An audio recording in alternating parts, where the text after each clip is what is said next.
Television চ্যানেলগুলো নির্বাচন নিয়ে যেই মানে একটা সার্কাস খেললো, সেটা হচ্ছে যে বান্দরের নাচের মতন আর কি। এক টিভিতে দেখতেছেন একটা রেজাল্ট, আরেক টিভিতে যখন ওপেন করতেছে আরেকটা রেজাল্ট, আরেক টিভিতে আরেকটা রেজাল্ট। এইখানে এই সারে তো একদম সব কিছু ওভারটেক করে ফেলছে। মানে বাংলাদেশে আরও 5বার নির্বাচন হলে যে কটা আসন হইতো উনি একসাথে বিএনপিকে সেই কটা আসন দিয়ে দিছে।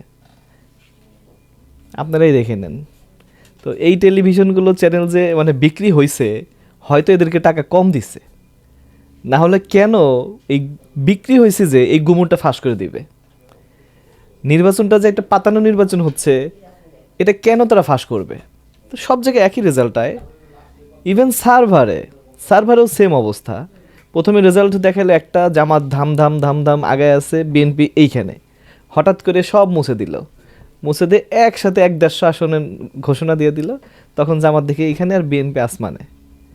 তো আপনারা বিক্রি হয়েছেন, ব্যাপারটা পাতানো আছে, সব ঠিক আছে, মেনেও নিছে সবাই, আমরাও নিজেদের নিয়তি মেনে নিছি, কিন্তু এইভাবে ধরা পড়া লাগবে কেন? মানে জেনে শুনে সবাইকে বলে দিতেন যে তোমরা সবাই যা যা দিচ্ছ সব জায়গায় যেন একই অঙ্ক থাকে।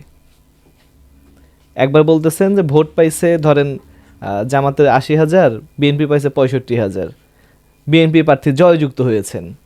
মানে কে এমন রে ভাই? আপনি নিজের মুখে বলতেছেন যে জামাতের ভোট পাইছে 80,000, বিএনপি পাইছে 65,000, আবার বলতেছেন বিএনপি প্রার্থী জয়যুক্ত হয়েছে। তো এই যে এই ধরনের মানে জোকারি না করলেও চলতো। গতবার তো নির্বাচন কমিশনারকে নাকি জুতা পরাইছিল এই যে জুলাইয়ের পরে। আল্লাহ জানে দেশে আবার কি হয়। জনগণ ফেসবুকে পোস্ট দেখতেছিলাম আর কি, যে সবাই কমেন্ট করতেছে যে আমরা কিন্তু ছবিটা সবাই সেভ করে রাখছি, মানে এই যে এই ছবিটা। তো এতে কি বোঝায়, কিসের ইঙ্গিত জানি না। এর মধ্যে আবার সকালবেলা আন্দোলন শুরু হয়েছে, রাত্রেবেলা হামলা হয়েছে দেখে সকালবেলা আন্দোলন শুরু হয়েছে। সো দেখা যাক দেশের কি পরিস্থিতি হয়।